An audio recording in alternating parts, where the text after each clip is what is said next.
నమస్తే, welcome to Vijayakranthi voice of Telangana. నేను మీ మణి.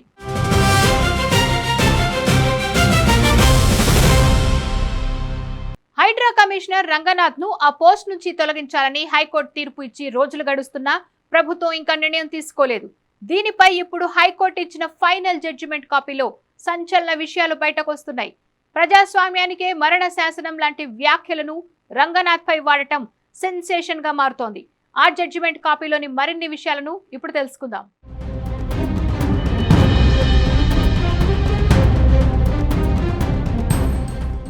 రంగనాథ్ ను త్వరగా బదిలీ చేయండి.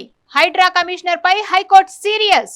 చట్టపరమైన పాలనే కొనసాగాలి. కోర్టు ధిక్కరణ నేపథ్యంలో ఆయనను వీలైనంత త్వరగా బదిలీ చేయాలి. ప్రభుత్వ ముఖ్య కార్యదర్శి సిఎస్ సంజు జాజుకు సూచన. రాష్ట్ర అత్యున్నత న్యాయస్థానం ఉత్తర్వులు జారీ. శాంతా శ్రీరామ్ కేసులో తీర్పు. తెలంగాణలో తీవ్ర చర్చనీయాంశంగా మారిన హైడ్రా వ్యవహారంలో రాష్ట్ర ఉన్నత న్యాయస్థానం అత్యంత కీలకమైన ఉత్తర్వులను వెలువరించింది. హైడ్రా కమిషనర్ ఏవి రంగనాథ్ ను తక్షణమే బదిలీ చేయాలని హైకోర్టు రాష్ట్ర ప్రభుత్వ ప్రధాన కార్యదర్శి సంజయ్ జాజును ఆదేశించింది. కోర్టు వివాదంలో ఉన్న భూమిలో హైడ్రా చర్యలు చట్ట విరుద్ధమని స్పష్టం చేసింది. చట్టపరమైన పాలనే కొనసాగాలని, వ్యక్తుల పాలన కాదని వెల్లడించింది. వ్యక్తుల ఆధిపత్యం కొనసాగితే ప్రజాస్వామ్యానికి మరణ శాసనం అవుతుందని తేల్చి చెప్పింది. హైడ్రాపై తీర్పు కాపీలో హైకోర్టు సంచలన వ్యాఖ్యలు చేసింది. రంగనాథ్ ను వీలైనంత త్వరగా బదిలీ చేయాలని ఆదేశించింది. లోతుకుంటలోని శాంతా శ్రీరామ్ కన్స్ట్రక్షన్ కంపెనీకి చెందిన 40 ఎకరాల భూముల వివాదంలో కోర్టు ఆదేశాలను ఉల్లంఘించారనే ఆరోపణలపై హైకోర్టు విచారించింది. ఈ కేసులో హైడ్రా కమిషనర్ చట్ట నిబంధనలకు విరుద్ధంగా వ్యవహరించడంపై తీవ్ర ఆగ్రహం వ్యక్తం చేసింది. ప్రజాస్వామ్యంలో చట్టపాలన మాత్రమే అత్యున్నతమైనదని స్పష్టం చేసింది.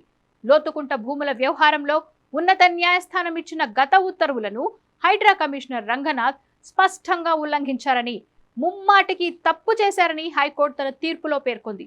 కోర్టు ఆదేశాలను గతంలో ఇచ్చిన అండర్టేకింగ్ ను కమిషనర్ ఉద్దేశపూర్వకంగా ఉల్లంఘించారని స్పష్టం చేసింది.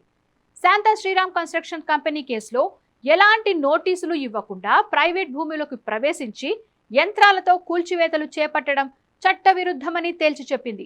కోర్టు అభ్యంతరం వ్యక్తం చేసిన తర్వాత ఆలస్యంగా చెప్పిన క్షమాపణను నిజాయితీ లేనిదిగా భావించి తిరస్కరించింది.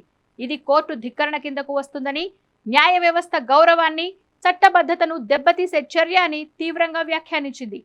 ఈ కోర్టు ధిక్కరణ చర్యలను తీవ్రంగా పరిగణించిన హైకోర్టు కమిషనర్ రంగనాథ్ ను వెంటనే ఆ పదవి నుంచి తప్పించాలని ప్రభుత్వాన్ని ఆదేశించింది.